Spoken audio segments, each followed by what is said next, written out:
Está no ar. Programa Café com Leite. Apoio. Água Mineral São Geraldo, Farmácias Gentil, Laboratório Lamic, Marmoraria Juazeiro, Panebon, Pão Nosso, Leite Contabilidade, Leite Marcas e Patentes, Hotel e Pousada, Café com Leite, Santa Cecília Vidros Temperados, Sicredi, Ótica Santa Isabel. Olá, estamos começando mais uma edição do programa Café com Leite. É com muita alegria, é com muita descontração, é uma honra sentar ao seu lado, me deliciar de um gostoso cafezinho. Você que está obedecendo às regras daqueles que entendem de saúde, ficando em casa, fique tranquilo, o programa Café com Leite leva os melhores profissionais com as melhores informações para você. É só ficar ligado no nosso programa. Aqui nós só temos grandes, poderosos, maravilhosos profissionais. Eu tenho um maior carinho, maior respeito em recebê-los em nosso programa, porque, afinal de contas, é nos ensinar, inclusive, a você que nos assiste nesse momento. Portanto, muito obrigado pela sua companhia. Hoje não vai ser diferente, hoje nós vamos receber de forma muito especial a doutora Catarine Vasconcelos, ela que é advogada, especialista em Direito do Trabalho, está atualmente presidente da Comissão de Direito do Trabalho da OAB. Eu tenho a honra de, mais uma vez, recebê-lo em nosso programa e vamos conversar um pouco sobre o combate à exploração ao trabalho infantil.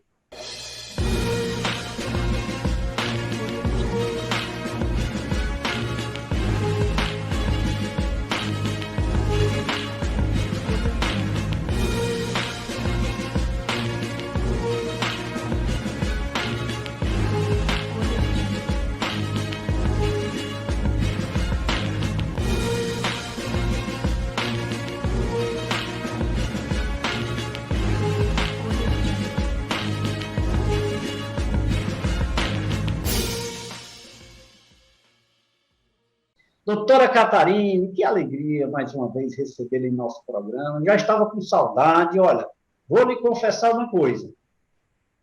Eu quero gravar mais vezes com a senhora, mais assuntos, mais temas. Nossos telespectadores precisam de informação e quando a senhora vem ao nosso programa é sempre um motivo de muita alegria. Então, seja bem-vinda. É uma honra tomar um cafezinho com a senhora e eu quero já de antemão esse compromisso, tá bom? Obrigada, doutor Leite. Olha, a honra é toda minha. É como eu estava dizendo para o senhor, estar aqui, trazer informação sobre direito do trabalho é como uma missão para mim.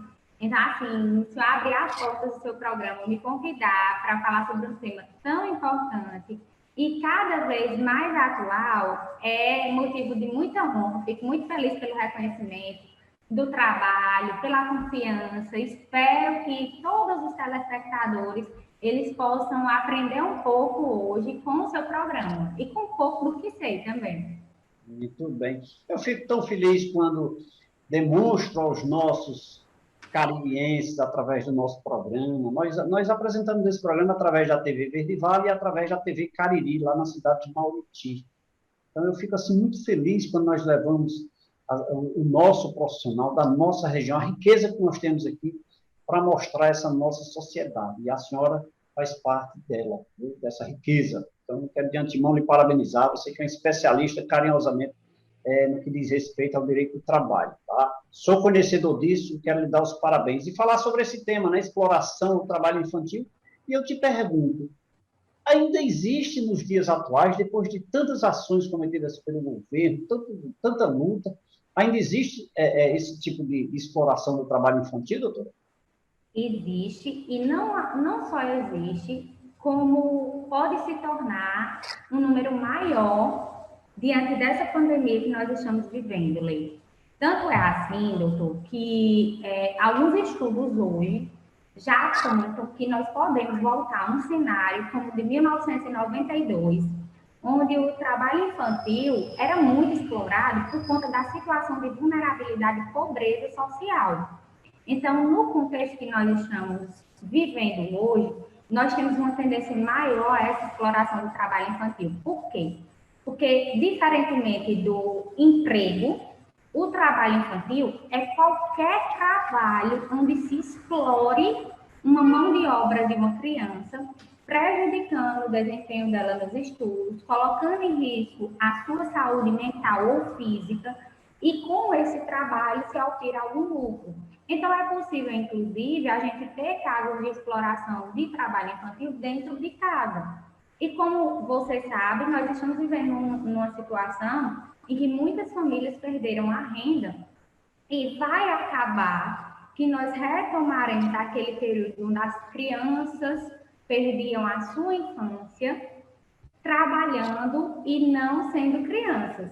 Então, nós temos um histórico no Brasil que as crianças, elas eram criadas, por exemplo, vou dar um exemplo da minha casa. Meu pai, com 13 anos, ele foi para São Paulo para tentar ganhar a vida. Vamos dizer assim, na época se usava essa expressão. E aí ele era uma criança. Naquela época, se nós estivéssemos diante do cenário que nós temos hoje, algumas legislações que nós temos hoje, é considerada exploração do trabalho infantil. E ele foi para ajudar a família dele, que é uma família de agricultores. Então, a maior parte da mão de obra infantil, da exploração do trabalho infantil, está no agrário, está em sítios, em fazendas. Doutor Leite, é tão curioso esse tipo de situação que a gente pensa que, assim, a gente tem uma falsa impressão de que acabou, que eu, ao ser convidada para cá, eu sempre tomo a cautela de tentar me atualizar para trazer notícias atuais. E achei uma notícia de que a Nestlé, veja bem, uma empresa conhecida mundialmente, ela está respondendo, fora daqui do Brasil, por exploração de mão de obra de crianças, por conta nas fazendas de cacau em outros países. Então, assim, isso ainda é uma realidade, não é uma realidade só do nosso país, é uma realidade mundial. A gente vê hoje falar em compliance, se ouve tanto falar em compliance, e assim, que o compliance nada mais é do que seguir legislação, do que adequar a rotina empresarial à lei, mas ainda assim a gente ainda tem essa realidade de exploração da mão de obra infantil, o que pode se tornar maior diante desse contexto pandêmico que a gente está vivendo e da falta de emprego de muitas famílias. Doutora Catarina, será que se fizéssemos um trabalho publicitário, ou seja, conscientizando não as empresas, mas também, digamos assim, as famílias, os pais, a sociedade de um modo geral, partindo do princípio de que, por exemplo, a senhora citou esse exemplo e eu respeito, mas tomando a dimensão dessa empresa, nós imaginamos que a coleta do cacau é um serviço que já está na sua sequência, lá na terceira ou quarta posição, lá na fonte da matéria-prima. Então, está um pouco distante, digamos assim, da administração do negócio. Se aquele cidadão lá da ponta tivesse a consciência, ele não colocaria esse menor para produzir. Não seria mais ou menos isso, assim, o combate? Porque considerando que uma empresa dessa natureza, ela jamais aceitaria um procedimento desse. Sim, eu entendi o raciocínio que você colocou, Leite, e eu concordo. Eu concordo no sentido do quê? Quando eu fui a fundo dessa informação, o que se verifica exatamente na defesa da empresa é que ela diz que ela não é responsável pela coleta do produto, ela recebe esse produto como matéria-prima. Só que aí entra no contexto essa responsabilidade social, que é o que você está provocando, de divulgar, né, sobre o trabalho infantil, sobre a não exploração, sobre os malefícios. A situação é a seguinte: por mais que nós divulguemos, nós não podemos fugir da realidade de muitas famílias, que é não ter o que comer e precisar que o máximo de pessoas trabalhem para manter aquela família. Fora a questão cultural, que principalmente no agronegócio existe, da questão de a família ficar toda envolvida na produção. E aí, desde muito cedo, se aprende o que é uma roça, o que é brocar. Então, assim, são termos que se aprendem muito cedo. são vivências que se tem muito cedo, é cultural. E essa mudança de cultura não acontece de um dia para a noite, acontece com conversas como essa, com conscientizações, com propagandas, como você mesmo disse, com o trabalho de Ministério Público do Trabalho, por exemplo, que faz um papel importante nessa parte de fiscalização, de atuação, de conscientização. Então, assim, realmente precisa esse viés ajudaria bastante a gente evitar que isso ocorresse. Não seria um todo, não seria, mas já seria um grande passo. Nós imaginamos, quando falamos em exploração ao trabalho infantil, nós imaginamos as empresas cometendo esses atos. Mas, assim, eu vou lhe provocar uma outra situação. O governo, ele fiscaliza e pune, através dos órgãos competentes. Porém, aquela família deixou seu filho, seu parente, sua criança trabalhar em detrimento de uma situação financeira, social diferenciada por culpa, digamos assim, do governo. Então, tem sentido esse meu comentário, doutora? Me responda isso daqui a pouco, me deixe falar aqui na rede de óticas Santa Isabel. Um grande abraço a todos que fazem a rede de óticas Santa Isabel. Então, doutora, tem sentido isso? Tem conexão? Tem conexão porque o mesmo governo que pune é o governo que cria essa situação de vulnerabilidade das famílias. Num contexto, doutor Leite, quando a gente pesquisa, se aprofunda no assunto, tem uma vivência do assunto, a maioria das famílias onde existe essa exploração do trabalho infantil são famílias que estão em situação de vulnerabilidade social, são famílias, às vezes, de pessoas bem com escolaridade mais baixa, então o acesso à educação é menor, consequentemente a possibilidade de ascensão social é menor, porque a gente sabe que a educação é a mãe de tudo, e apesar da gente ter toda uma lei que pode proteger, nós não temos como chegar a dizer para um pai que ele não vai poder levar seu filho para o comércio dele para ensinar aquele ofício, por exemplo.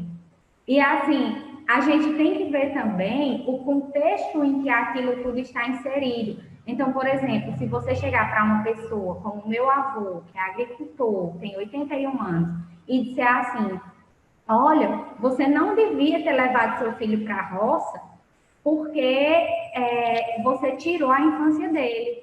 Ele vai dizer, não, que eu fui criada assim, nem morri. Você está entendendo? O contexto é exatamente esse. Então, assim, quando você trabalha a cultura da exploração infantil, e uma coisa que é muito interessante, eu vou lhe provocar também. Veja só como o governo é e quando a gente pensa nisso. Fala-se muito em exploração do trabalho infantil. Hoje nós temos uma evidência e uma ascensão de crianças, youtubers, artistas mirins. Então, o que é que esses youtubers e artistas mirins se diferenciam daqueles, por exemplo, que vão para a roça com seus pais? Entendeu? Então, assim, nessa linha de raciocínio, por que para eles existe toda uma diferenciação de tratamento e para esses outros, não? Você está entendendo? Quando você provoca esse tipo de coisa, você entende que não é sobre a função, não é sobre o quão exaustivo seja, é sobre quão potencial aquisitivo, quão economicamente viável, quão lucrativo ele é. Então, assim, uma coisa é quando é lucrativo para um pai, e outra coisa é quando é lucrativo para uma grande empresa, uma grande emissora, um canal no YouTube, por exemplo. Então, assim, a gente não tem uma lei específica que fale sobre essa questão dos artistas mirins, que trate sobre essa proteção, mas a gente tem as leis gerais que falam que é vedado o trabalho abaixo de 14 anos. Então, nós temos o quê? Enquanto lei, nós temos o Estatuto da Criança e Adolescente, que proíbe esse trabalho até os 14 anos, e a partir dos 14 até os 24 pode ser na condição de menor aprendiz. Nós nós temos algumas legislações que, quando usadas, podem ser favoráveis. E aí vem o ponto. Eu estava vendo essa questão dos artistas mirins, doutor Leite, porque sempre gera um questionamento. E dentro desse questionamento, o Ministério Público ele já interviu várias vezes com relação a artistas mirins. Vez ou outra, principalmente em estados no Sudeste, há uma movimentação a respeito. E o que acontece? Existe uma possibilidade do juiz do trabalho autorizar que aquela criança exerça um ofício. Só que, para isso, é preciso comprovar que ela não vai sofrer prejuízos à escolaridade e que ela não vai sofrer prejuízos físicos ou mentais, em regra. E o juiz competente, antes de 2004, era o juiz comum. Depois de 2004, quando houve a alteração legislativa, começou a ser competência da Justiça do Trabalho. O que é que acontece? Em regra, então, quando você vai explorar uma atividade infantil que é economicamente viável e importante para a família, ou seja, é uma base de subsistência da família, você teria que pedir essa autorização ao juiz. Só que muitas e muitas pessoas desconhecem essa informação. E aí também outro ponto que é interessante mencionar, doutor Leite, é que existe uma lista de 93 atividades que não devem ser exploradas de forma infantil. E todas elas se resumem basicamente àquelas atividades que colocam a vida da criança em risco, que tiram a criança da escola, que colocam a formação psicológica da criança em risco. Então, assim, para eu saber se eu não estou prejudicando aquela criança, é muito simples, é só eu ver se eu não estou prejudicando o desenvolvimento educacional, psicológico e físico dela. Muito bem. Respeitando essas questões, eu estou dentro de um parâmetro legal. Muito bem, doutor. Agora, quando é que é considerado criança em termos de trabalho? Bom, pelo Estatuto da Criança e do Adolescente, a criança ela seria a partir de 12 anos para baixo. De 12 anos acima, nós já teríamos a adolescente. Porém, o Estatuto da Criança e do Adolescente, ele deixa claro o seguinte, que é vedado o trabalho abaixo de 14 anos. Aí, quando ele fala a partir dos 14 anos, ele já menciona que a regularização do trabalho a partir dos 14 anos vai ser feita por lei específica, que é a lei do jovem aprendiz que nós temos, que regula o trabalho a partir dos 14 anos, que tem toda a questão de assinatura de carteira, que garante alguns direitos seletistas àquele aprendiz e também, além de garantir esses direitos, ela incentiva a formação profissional daquela criança. Então, a lei de aprendizagem, ela vem associada ao Estatuto da Criança e do Adolescente como permissivo para que, a partir dos 14 anos, a criança, no caso, até 14, possa trabalhar. Então, assim, dentro dessa linha de raciocínio, eu poderia dizer o seguinte, é proibido abaixo dos 14. A partir de 14, é interessante que seja regulado por meio do programa Jovem Aprendiz, que já serve para uma profissionalização daquela criança e que respeita toda uma legislação. Após os 14, até 16, assim, após os 14 até 16, é proibido, exceto como menor aprendiz. Então, quando eu chego aos 16 anos, dos 14 aos 16, eu posso trabalhar na condição de aprendizagem. E aí, doutor Leite, é interessante que a gente pense no seguinte, existe uma diferença entre trabalho e emprego. Trabalho é quando eu exerço qualquer atividade, certo? E essa atividade tem um fim exploratório e não necessariamente tem uma característica de vínculo empregatício. Não exatamente tem uma subordinação, não exatamente tem uma onerosidade. Eu sei que são palavras mais complicadas, mas são palavras que caracterizam um vínculo de emprego. Então, quando eu falo de trabalho infantil, eu posso encaixar desde uma empresa, como eu posso encaixar um núcleo familiar.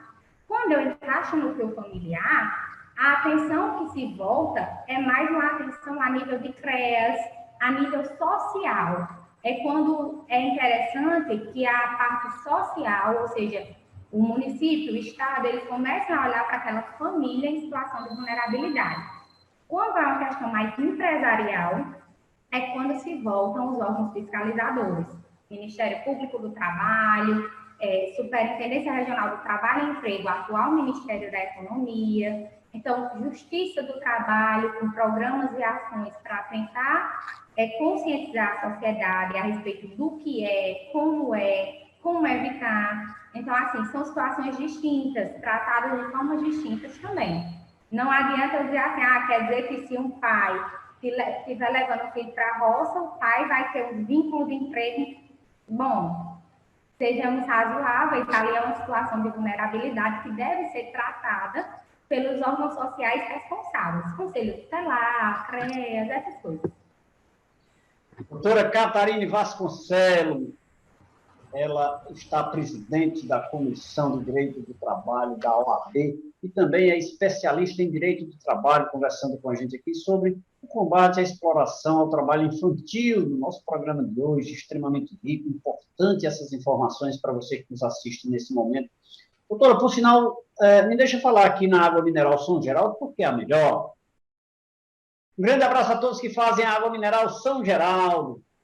Doutora, por falar em água, tem uma água aí ao seu lado, doutora? Tem minha aguinha, aqui tradicionalíssima. Quando a senhora esteve aqui no programa, eu lhe servi uma água mineral, mas essa pandemia nos deixa um pouco distante, mas em breve estaremos próximos, viu? Se Deus quiser. Vamos nos deliciar, né? Vamos lá. E o cafezinho também, que eu faço questão de lhe servir, mas hoje também lhe peço desculpas. Tem aí ao seu lado? Tenho também. Já estava. Esse café não poderia deixar de ter. Oh, que bom. Quer conhecer um pouco mais sobre esse tema? O combate à exploração ao trabalho infantil? É só continuar ligado. O nosso intervalo é rapidinho. Daqui a pouquinho a gente volta.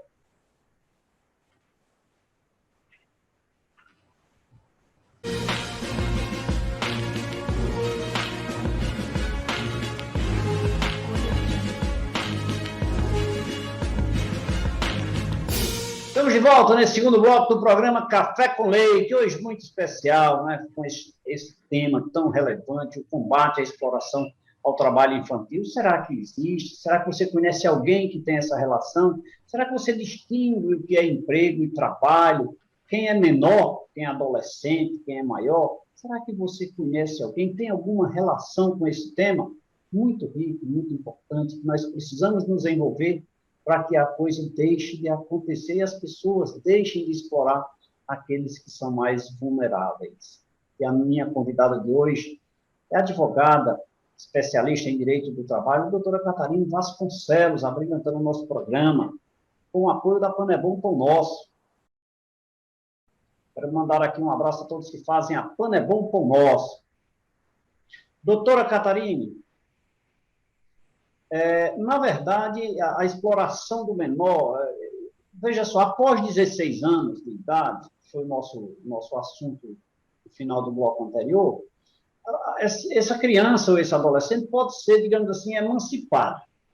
Como contador que sou, constituo uma empresa em nome daquela criança, daquele jovem, daquele adolescente.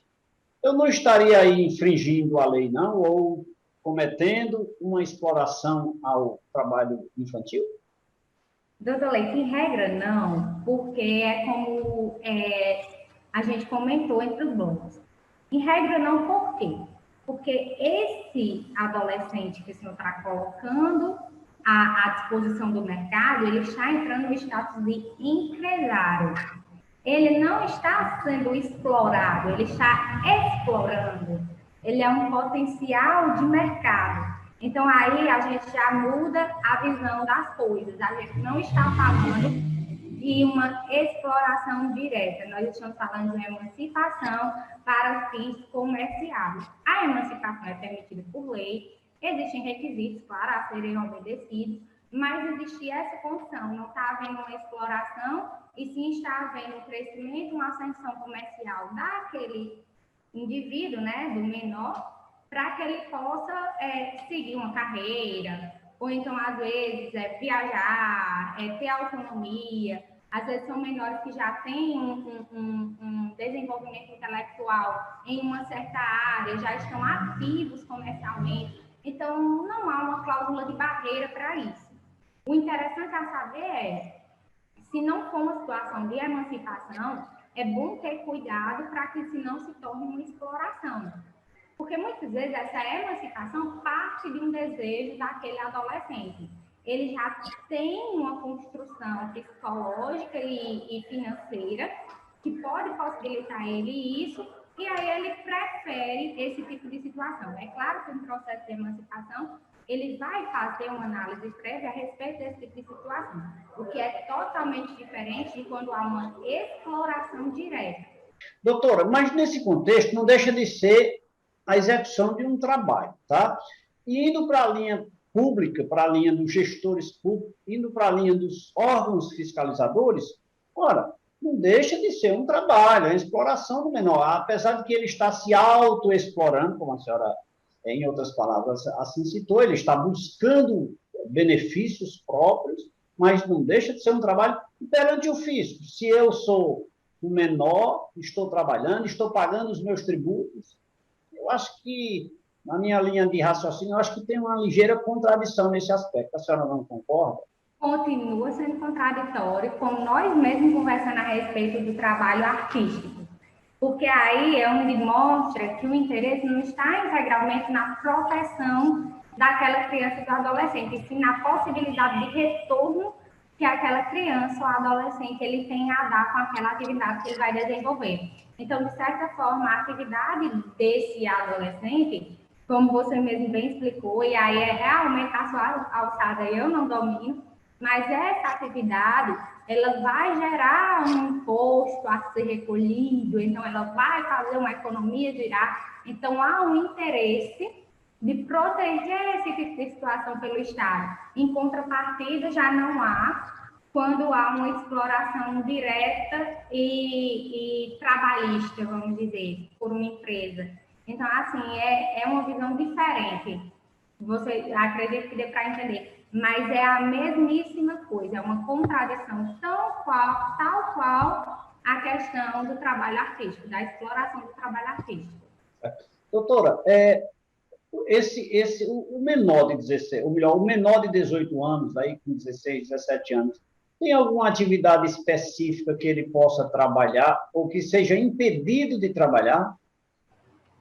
Como eu disse a você, doutor Leite, existe um decreto, e esse decreto, ele tem 93 atividades que não são adequadas para o menor, para abaixo dos 18 anos. Mas, em resumo, o que se visa proteger é a saúde. Então, assim, atividades consideradas insalubres, ou seja, que colocam em risco a saúde daquele empregado.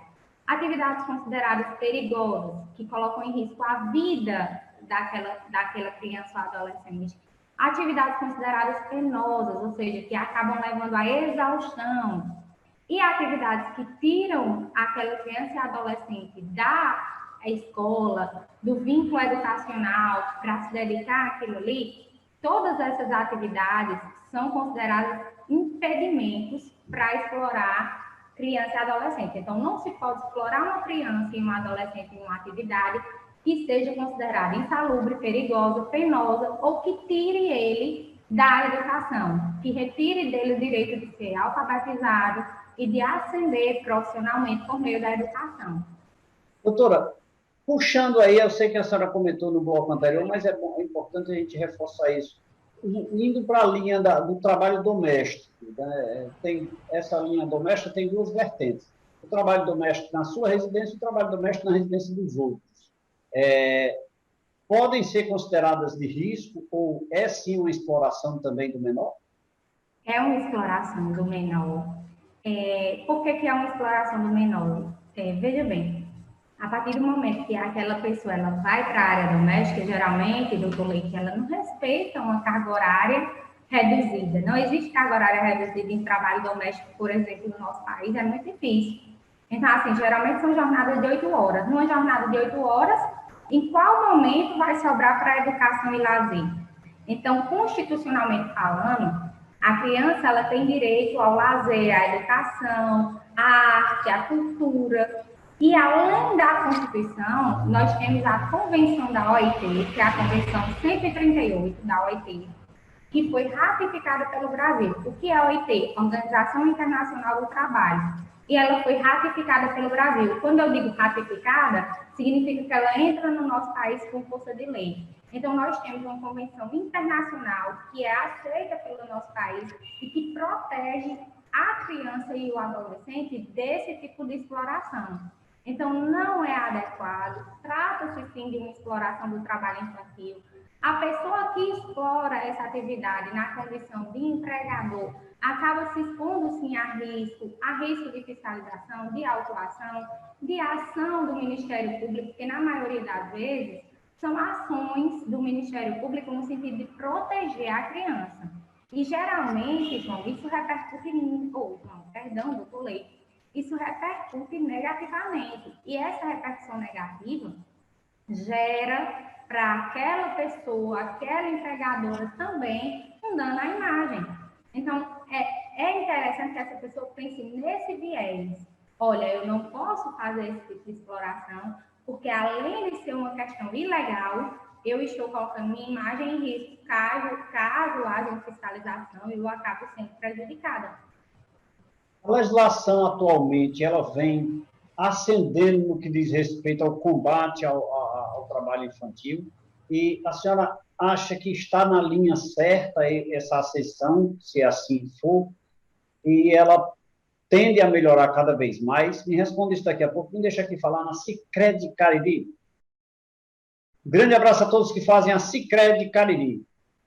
Então, doutora, nós estamos na linha certa no que diz respeito à legislação do combate à exploração do trabalho infantil? Eu lhe digo que não, porque eu acredito que nós já deveríamos ter uma criminalização dessa exploração em alguns pontos específicos.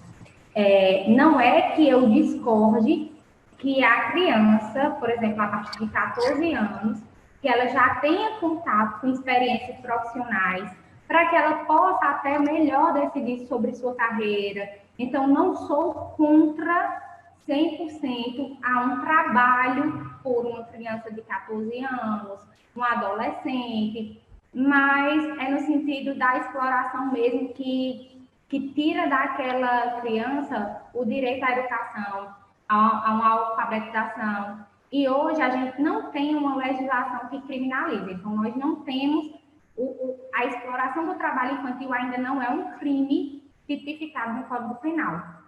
O que nós temos é aquela questão da exploração sexual, que sim é um crime.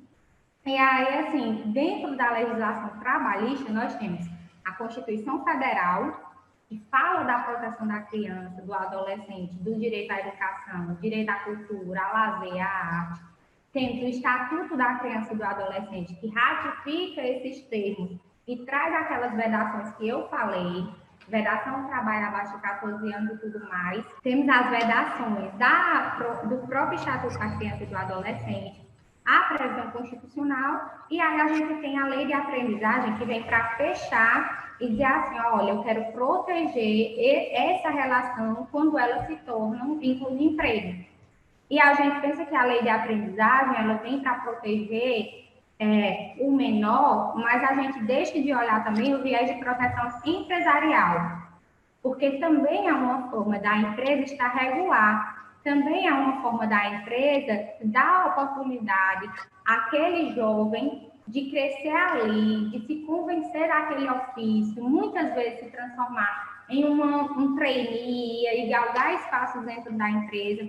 Então, assim, não é só sobre uma mão de obra infantil, é sobre uma mão de obra que pode se tornar uma mão de obra especializada, que pode ser treinada com a cultura da empresa, que pode ser aculturada, vamos dizer assim, e crescer lá dentro.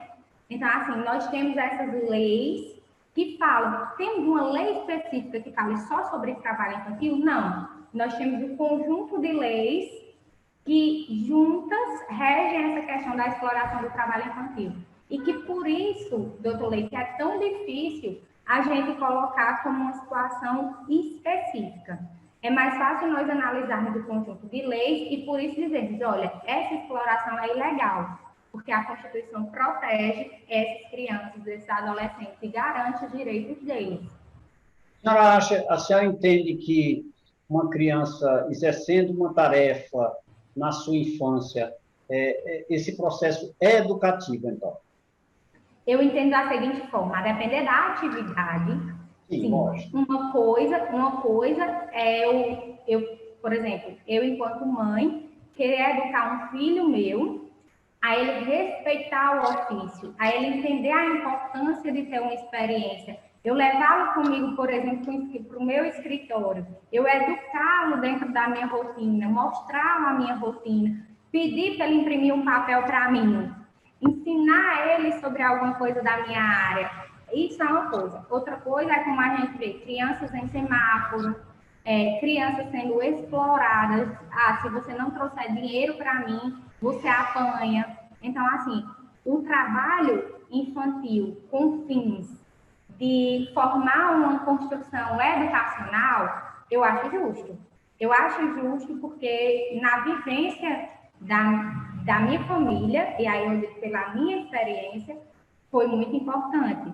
E aí, assim, acredito que quando é por fins educacional, problema nenhum. Se você é empresário e você quer mostrar ao seu filho aquele ofício, às vezes não parte do pai, às vezes não parte do pai, às vezes parte da criança. Papai, eu quero ir com você, eu quero conhecer. Então, assim, é uma coisa que não pode ser tolhido. Não pode ser tolhido.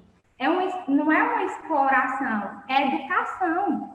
Para mim, nesse sentido, é educação. Deixando sempre o espaço na questão educativa, lá no que diz respeito à educação escolar, digamos assim, né? Sim. Eu acho que tem a linha de raciocínio, eu acho, é minha linha também, viu, doutora? Eu acho que isso é muito importante, até porque aí não é considerado uma exploração, é uma educação profissional, né? Isso. Muito interessante. Estou conversando aqui com a nossa querida amiga, doutora Catarine Vasconcelos. Ela é advogada, especialista em direito do trabalho, está presidente da Comissão de Direito do Trabalho da OAB. Eu tenho a honra de conversar sobre esse tema tão importante, que é o combate à exploração à atividade infantil. Eu tenho o apoio da Rede de Farmácia Gentil. Um grande abraço a todos que fazem a Rede de Farmácia Gentil. Doutora, vamos tomar mais uma água? Vamos. Mais uma água. É sempre bom nos deliciarmos. E o cafezinho também, viu? O cafezinho é sem nome, mas o café continua com a gente. Quer conhecer um pouco mais sobre esse tema? O combate à exploração ao trabalho infantil? É só continuar ligado. Nós vamos fazer um rápido intervalo de apoio cultural. Daqui a pouquinho estaremos de volta.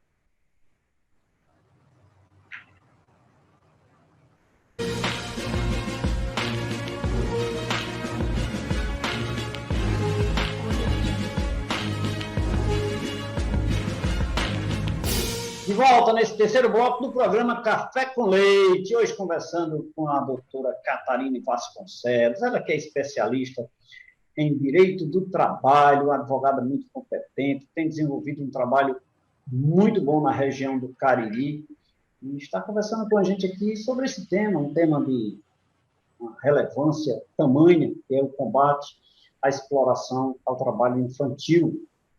Eu tenho o apoio do Laboratório LAMIC. Um grande abraço a todos que fazem a rede de laboratórios LAMIC. Doutora Catarine, doutora, nos blocos anteriores, a senhora citou em alguns momentos a questão da lei, a lei do aprendizado, a lei da aprendizagem, um negócio assim. E eu queria que a senhora mostrasse aqui ao nosso telespectador no que consiste essa lei, o que é que pode trazer de benefício, onde o empresário pode, eu não diria tirar proveito, mas saber entendê-la e usufruir de forma legal. A lei de aprendizagem, doutor Leite, ela é uma lei dos anos 2000. Então, assim, numa evolução histórica, nós começamos a falar sobre a proteção ao trabalho infantil em 88 com a Constituição. Posteriormente, veio o Estatuto da Criança e Adolescente. mas só em 2000 que nós tivemos a lei de aprendizagem. Então, essa lei de aprendizagem, ela quer regular exatamente o trabalho. Ela quer trazer oportunidades, em primeiro lugar. É uma oportunidade daquele adolescente, dele conhecer um ofício, dele conhecer uma rotina empresarial, dele se afeiçoar por aquela questão, e aí, quem sabe, ele não galgar espaço na empresa. E quais são as vantagens? Para a empresa, nós temos inúmeras vantagens.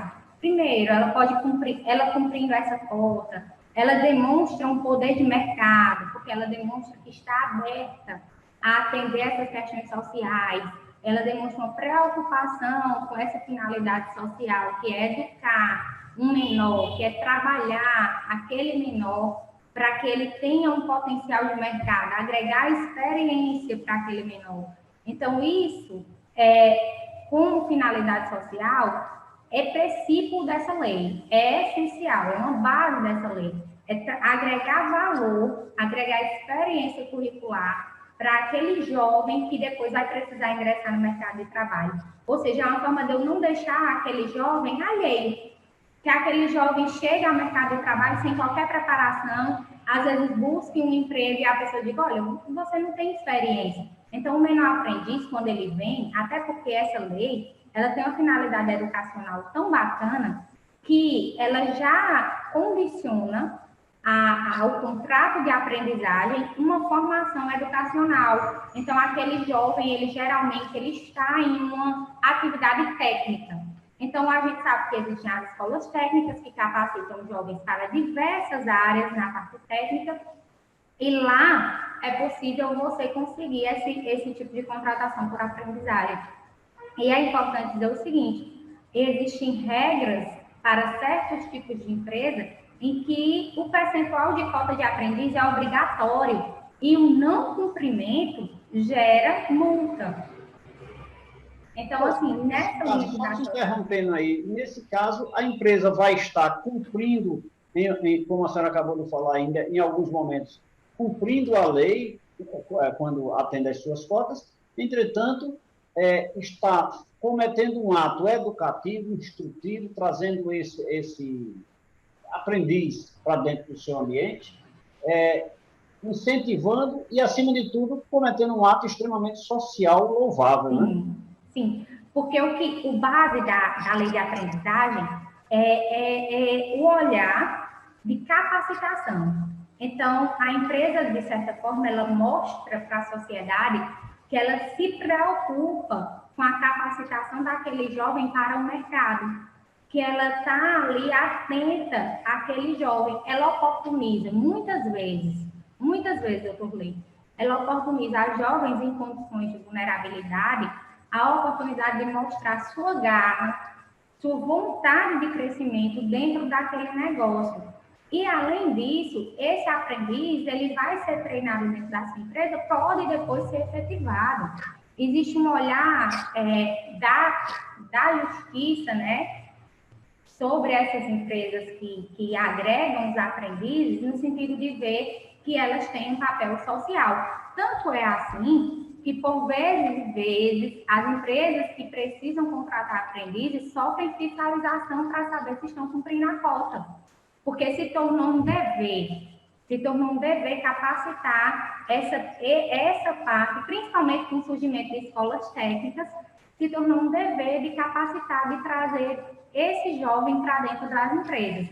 A gente sabe que as empresas, elas são as responsáveis pelo crescimento do país também. Então, nós temos o pilar educação e o pilar economia. E o pilar economia é fomentado por empresas. Então, nessa linha, a empresa mostra um papel social enorme, extremamente importante. Doutora Catarine, porém, uma empresa, para fazer essas contratações, é importante ter uma assessoria contábil e, acima de tudo, jurídica muito importante, de grandes profissionais, para que não falhe, porque errou, popularmente chamando, peia, né? Sim, porque é o seguinte, o contrato de aprendizagem, ele tem peculiaridades da própria lei. E aí é importante, tanto na parte contábil, como você colocou, quanto na parte jurídica, que esse contrato ele esteja redigido dentro das condições que a lei prevê. Porque, como você sabe, doutor Leite, se ele não tiver residido corretamente, ele pode ser invalidado na Justiça do Trabalho, ele pode ser convertido num possível vínculo, ele pode gerar penalidades para a empresa. Então, uma coisa que era para se tornar um benefício se torna um malefício.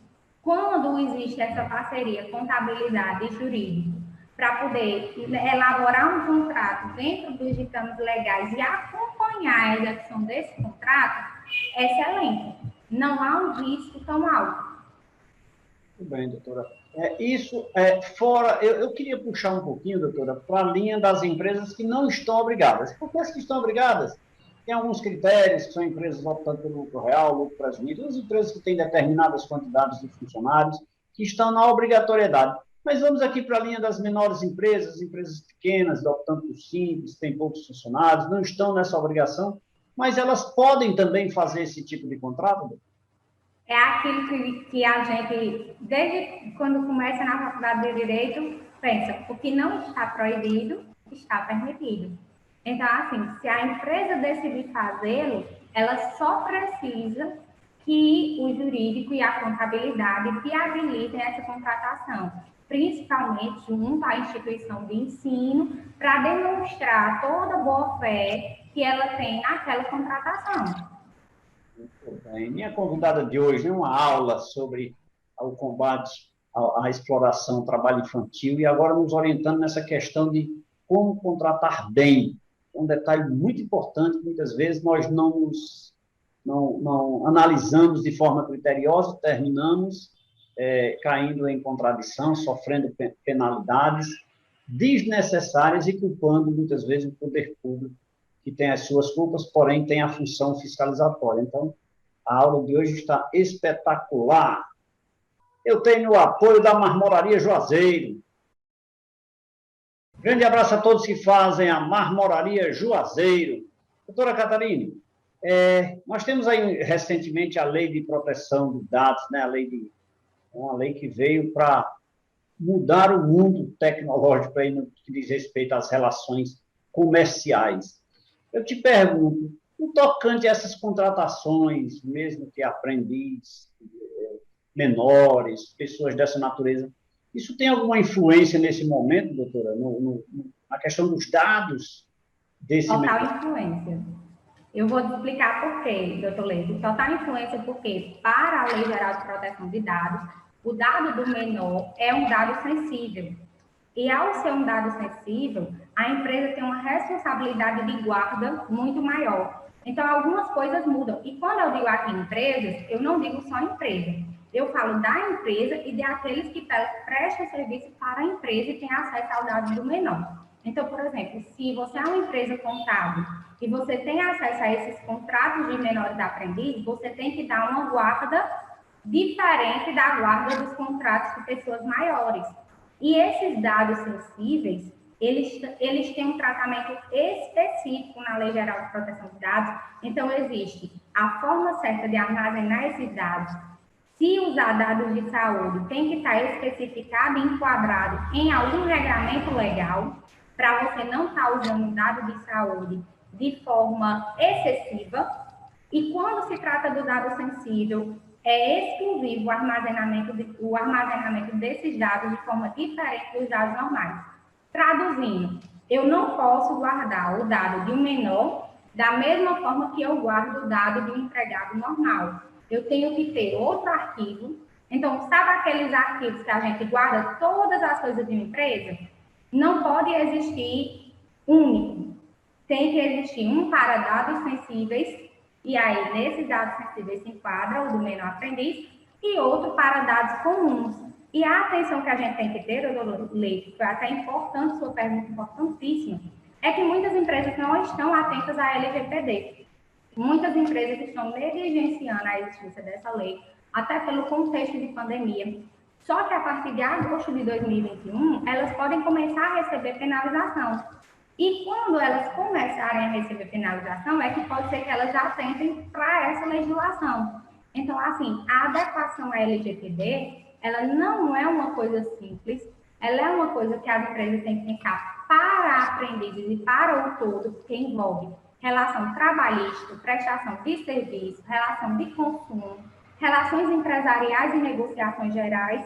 Então, assim, no contexto LGPD, realmente há uma proteção também ao menor. E essa proteção eles tratam os dados do menor como dados sensíveis que devem ser resguardados na empresa de forma diferente. Se a empresa tem arquivo físico, ela vai ter que ter um arquivo físico específico para os dados dos menores. Muito bem. É tratar um filho diferente, né? Doutora, outro ponto importante, já que a senhora falou nessa questão do respeito e o cumprimento de normas quanto a essa lei geral de proteção de dados, sofre penalidades após agosto de 2021. Me pergunto, e em havendo, por exemplo, uma contratação de um menor aprendiz, havendo uma rescisão de um contrato de menor aprendiz para a empresa, existem penalidades? É o seguinte, doutor Leite, que a empresa tem que atentar na hora de receber um contrato de menor aprendiz é o período que ela contratou. Então, por exemplo, se ela fez uma celebração de contrato de aprendizagem de 2 anos, que é o prazo máximo, e ela rescinde esse contrato de aprendizagem de forma antecipada, sem qualquer justificativa, porque a empresa pode sim rescindir o contrato por mau desempenho, por questões de mau comportamento, que seria a justa causa do contrato de aprendizagem, ela tem o direito de rescindir o contrato daquele aprendiz que não está indo de acordo com os termos legais. É interessante aqui deixar bem claro que para o aprendiz se aplica sim as regras da CLT.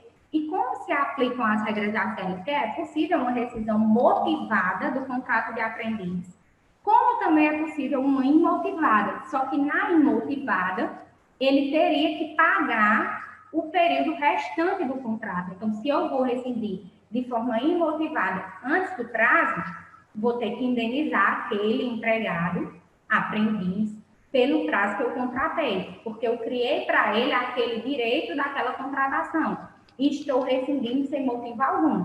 O que é diferente de uma justa causa, o que é diferente, por exemplo, de um pedido de desvinculação do próprio aprendiz, que é possível, que para nós, em regra, nos empregados, seria o pedido de demissão. Então, assim, para o aprendiz, se aplicam as mesmas regras da CLT, com as ressalvas trazidas pela lei de aprendizagem, como carga horária, respeito às férias coincidindo com férias escolares, esses pontos. Muito bem, olha aí como é importante a assessoria contábil e jurídica andando junto no momento dessa contratação, seja no momento da obrigatoriedade, seja no momento espontâneo da empresa querer, assim, desejar contratar um menor aprendiz e não ser considerado ou instado como um explorador do trabalho infantil, né, doutora? Porque feito de maneira correta, efetuados os procedimentos legais embasados na lei, jamais será exploração de menor, né, doutora? Exatamente. A lei de aprendizagem, ela é clara, ela vem para somar, para trazer essa possibilidade jurídica. Então, se eu tenho essa possibilidade jurídica, por que eu vou me esquivar? Por que eu vou ficar na ilegalidade? Por que eu vou correr riscos? Então, assim, se você não quer ter risco, a melhor saída é a legalização. E a legalização, ela é feita em conjunto, ela é feita no conjunto jurídico, contábil, empresa. É o tripé que a gente fala, que é um tripé essencial. Porque dessa forma, não vai haver. E se você for fiscalizado, você tem defesa, porque você vai ter tudo documentado. Com certeza. Que maravilha, que aula espetacular hoje com a doutora Catarine Vasconcelos, ela que é advogada, especialista em direito do trabalho, abrilhantando o nosso programa de hoje. Eu vou aqui chamar um rápido intervalo de apoio cultural. Eu vou tomar uma água, tomar um cafezinho com minha convidada e volto rapidinho. Pode aguardar.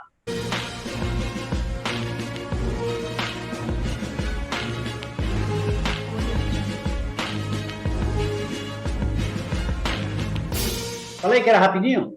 Já estamos de volta, tomamos um cafezinho, tomamos uma água. Lembrando para você, querido telespectador, que estamos sem o uso da máscara, obedecendo às regras, em virtude da doutora Catarine estar no ambiente dela, obedecendo às regras de segurança, e eu aqui nos estúdios do programa Café com Leite, estamos sozinhos, distantes, portanto, não vá nos copiar, desde que esteja também cumprindo esta regra.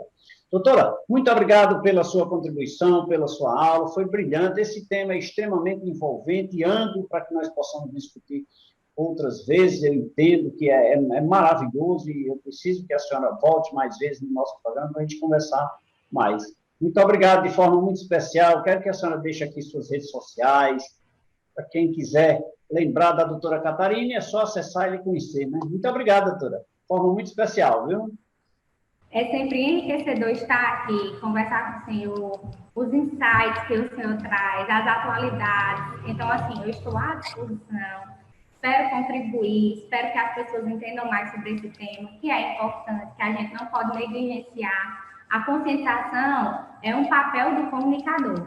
E eu percebo que o senhor está fazendo isso de forma brilhante, seja nesses assuntos, seja em assuntos de saúde, em qualquer outro assunto, a conscientização é essencial. Então, eu uso meu Instagram para trazer informações sobre o direito do trabalho em específico. Então, quem quiser me conhecer melhor, conhecer um pouco do meu trabalho, o Instagram é Ana K. Vasconcelos. Letra K, Vasconcelos. @Ana K. Vasconcelos. Muito obrigado mais uma vez, advogada, doutora Catarine Vasconcelos. Nós vamos ficando por aqui, mas você continua nos acompanhando nas nossas plataformas digitais, no Facebook, no Instagram, no aplicativo do programa, no nosso canal no YouTube, no site tvverdevale.tv e também no site tvcafécomleite.com.br, onde você assiste esta e todas as edições do programa Café com Leite. Lembrando que ainda estamos em pandemia e a nossa orientação para você que nos assiste diariamente é o uso da máscara, o distanciamento social, a lavagem das mãos com muita frequência, o uso do álcool em gel, segundo aqueles que entendem de saúde, ainda são os melhores meios de combate à Covid-19. Aí, para você, já sabe, né? A nossa orientação é: não tenha medo, mas tenha muito cuidado. Eu quero você todos os dias nos acompanhando, tá bom? Muito obrigado, fiquem com Deus. Amanhã estarei de volta com mais um convidado especial para você. Tchau, tchau, até lá.